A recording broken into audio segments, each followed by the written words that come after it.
Айыл чарба эгиндерин коргоо боюнча сүйлөшөлү деп зыянкечтерге кандай чаралар бүгүнкү күндө күрөшүп жатат деп биз атайын конок дагы чакырганбыз студияга. Ооба бүгүнкү күндө чындыгында элет жеринде жер айдоо иштери дагы башталды. Жаз эрте келгенине байланыштуу чегирткелер дагы айрым аймактарда көбүрөөк кездешет. Маселен, буга чейин башка мамлекеттерде, Украинада, Белоруссияда ушул чегирткеге каршы күрөшүү иштери дагы абдан кызуу жүрүп катталды эле. Анткени талааларда өсүмдүктөргө зыян келтирген зыянкеч чегирткелер дагы пайда болгон. Бүгүнкү күндө биз анын алдын алабызбы, кандай иш аракеттери болуп атат деп студиябызга алабызбы, Алмаз Алакунов, өсүмдүктөрдү коргоо бөлүмүнүн жетекчиси. Саламатсызбы? Саламатчылык. Кутмандыктарыңыздар менен. Кош келдик. Биринчи эле сурообуз ушул чегирткелер жөнүндө айтып калдык, кандай ушундан баштасак? Общий азыр айтсак, жаңылык 2 апрелде Нокен районунда ушул зыянкеч чегирткенин биринчи чыгуусу катталды да. Ушу биздин адистердин изилдөөсүнүн натыйжасында ушул марттын биз ушу ортолорунан баштап уже жаз келгени, биз ушу чегирткелерди изилдөөнү баштаганбыз. Азыр ошол 2 апрелде катталып отурат. Жана буга каршы күрөшүүнүн жана алдын алуу өсүмдүктөргө айыл чарба өсүмдүктөрүнө таркалып аларга зыян келтирбеш үчүн азыр ушул чараларды көргөнү жатабыз. Айта кетчү, ушул зыянкечтер, общий зыянкечтер боюнча айтсам, дүйнөлүк азык-түлүк жана айыл чарба уюмунун эсептөөлөрү боюнча ар бир 3-чү фермер ушул именно ушул айыл чарба зыянкечтерине, буларга зыянкеч курт-кумурскалар, илдеттер жана ото чөптөргө каршы ушул ото чөптөр ушул түшүмдүн 30%-ын алат деген алат деп ушундай жыйынтыкка келишкен да. Мындай айтканда ошо ар бир 3-чү фермер ошол зыянкечтерди тойгузуу гана үчүн иштейт экен да. Ошон үчүн 30%-ын жедирет, 30%-ын жедирет дүйнө жүзү боюнча. Ошон үчүн бул өсүмдүктөрдү коргоодагы өзүнчө бир айыл чарбасынын бир чоң тармагы болуп эсептелет да. Кыргызстанда айтсак, Кыргызстанда бир 50-гө жакын ылгабай жеген, мындай айтканда орусча айтканда многоядный деп коет да. Булар ылгабай жеген помидор болобу, же бак дарактар болобу, же буудай эгиндер болобу, алар ылгабай жеген 50-дөн ашык түрү бар. 100дөн ашык атайлашкан, то есть бир гана өсүмдүккө жабыр келтирген 100дөн ашык зыянкечтер бар.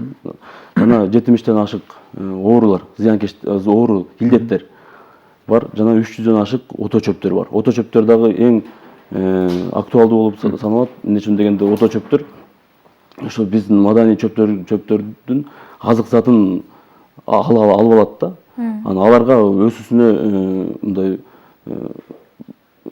чоң мүшкүл алып келет да. Эмне үчүн дегенде баягы биз канча минералдык жерсеңбишти беребиз, же болбосо суу сабарсак дагы аларга күчтүүрөөк болот да ото чөптөр. Алар алып алышат да. Ошон үчүн өсүмдүк жакшы өспөй калышы мүмкүн да. Ошон үчүн ушулар менен күрөшүү ар дайым эле актуалдуу болуп келет да.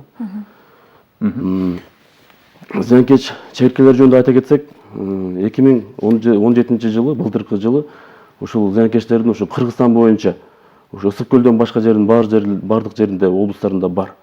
Ушул массалык көбөйүүсү катталды да.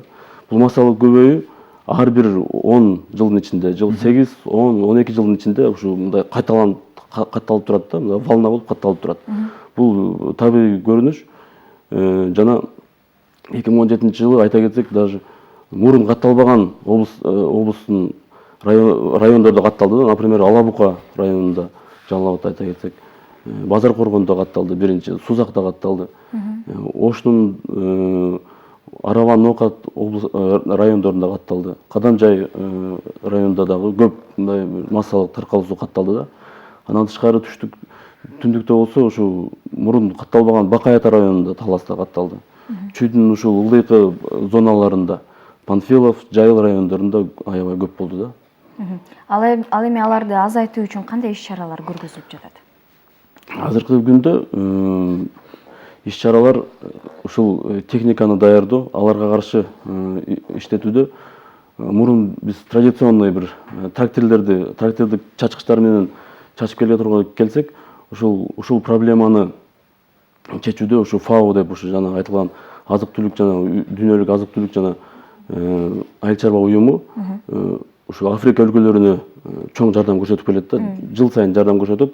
Эмне үчүн дегенде ошолордун эгенин сактап калыш үчүн жана башка өнүгүп келе жаткан өлкөлөргө дагы чоң жардам берет. Ушул жардамдын алкагында бир проект түзүлүп, Орто Азияда бир проект түзүлдү. Ошол иштеп былтыр жазында 21 атайын чачкычтар келди да, ошо ФАОнун жардамы менен да. Жайканын акчасы жана ФАО ошол проект аткарды да. Ушул жардам менен биз ошо 2017-жылы ушул өтө кыйын кырдаалдан чыга алдык да. А быйыл кандай? Быйыл болсо ошол техникалардын баары иштейт. Быйыл ушул бир гана проблема ошо акча маселеси. Бул чегирткеге мамлекет өзүнүн мойнуна алган да. Мындай айтканда мамлекеттин эсебинен жүргүзүлөт бул чегирткеге каршы иштетүүлөр. Жана ушул былтыркы жылдын эсебинен биз карыздап алган ушу Газпром ишканасынан карызга алганбыз, ошол азыркыга чейин жабыла элек да. Ушуну жабылып 3.900.000 сом былтыркы жылдын эсебинен калып калган да. Андан кийин быйылкы жылы дагы 54 миллион сом каралган бюджеттин эсебинен. Жана мындан тышкары дагы 25 миллион сом керек болот да. Ушулардын баарын убагында эрте чечип берсе, биз ушул ГСМ менен камсыздалсак, анда биз эртерээк ошол барып, ушул 10 күнүн ичинде барып уже биз чегирткени иштетишибиз керек да. Потому что булар бир айдын ичинде өзү канат байлап, анан жанагы айыл чарба эгиндерине түшүшү кооптуулугу бар да. Алмаз мырза, айта кетсеңиз, мына ушул өсүмдүктүн түшүмдүүлүгүн жогорулатуу максатында чет мамлекеттен, Россиядан ушу жер семирткичтерди жылда биз алат эмеспизби? Башка жылдарга салыштырмалуу анан дагы баасы арзаныраак болдубу же кымбатыраак болдубу? Баягы дыйкандарга дагы маалымат катары айта кетсеңиз. Дыйкандарга маалымат, минералдык жер семирткичтер Кыргызстанда өндүрүлбөйт да.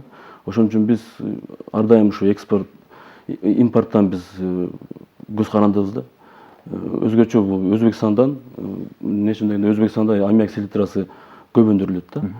Ошол аммиак селитрасы жана карбамидти биз Өзбекстандан ташып келебиз. Андан тышкары фосфордук жер семирткичтер жана калийдик жер семирткичтерди Россия жана Белоруссиядан, Казакстандан сатып келебиз. Ар бир жыл 2018-жылы 395.000 тонна минералдык жер семирткичтер общий керектелет жалпы. Анын ичинен 221.000 тонна азоттук жер семирткичтер, 162.000 тонна фосфордук жана 12.000 тонна калийдик жер семирткичтер керек болот да бизге. Ушул жалпы ушул биздин структураны алганда республикага бүгүнкү күнү ушул айтылган 395.000 тонна болсо, азыркы күнү ташылып келингени 66.000 тонна ташылып келинди бүгүн. Ташып келүү частный структуралар аркылуу жүргүзүлөт. Мурунку Советтер Союзу убагында централизованный мамлекеттик ташып келүүлөр жок азыр. Азыр мамлекет биз көзөмөлдөйбүз да биз.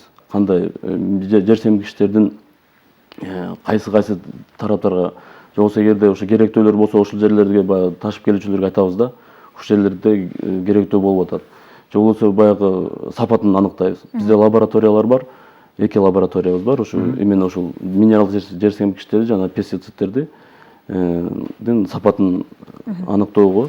Кеңеш катары айта кетсеңиз кыска, менде бир суроо бар эле. Мен мисалы ошол өзүмдүн эле коромон тиккен нерсемдин зыянкечке кабылганын көрүп калсам, менин биринчи кадамым кандай болуш керек? Кайсыл жерге мен кайрылышым керек? Бизде ар бир райондо бирден специалисттерибиз бар, бирден экиден ар бир райондо жана облустарда да специалисттерибиз бар. Алар түз эле ошол специалисттерге барыш керек да.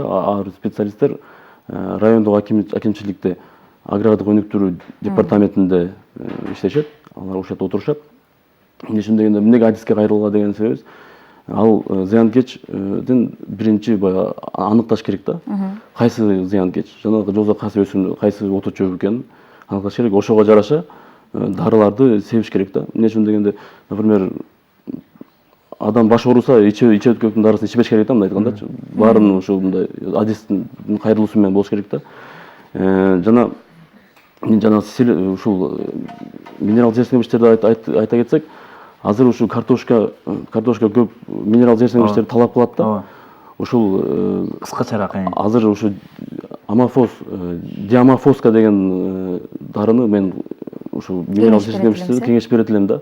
Ушу же айдалып атканда ушул лункаларга чогуу ушу бир чоң кашыктан сээп кетсе, ар бир лунка, например, ушул бир картошканы отургузуп, кайра 2 чоң кашык сээп кетсе, ушу диамофоска деген дар, ушу жаңы эле ушу Россиядан келип атат, ушул дар быйылкы жылдан баштап. Сээп кетсе, аябай жогорку түшүм алат да. Алмаз Алакунов бүгүн бизге өзүнүн кеңешин айтып берди.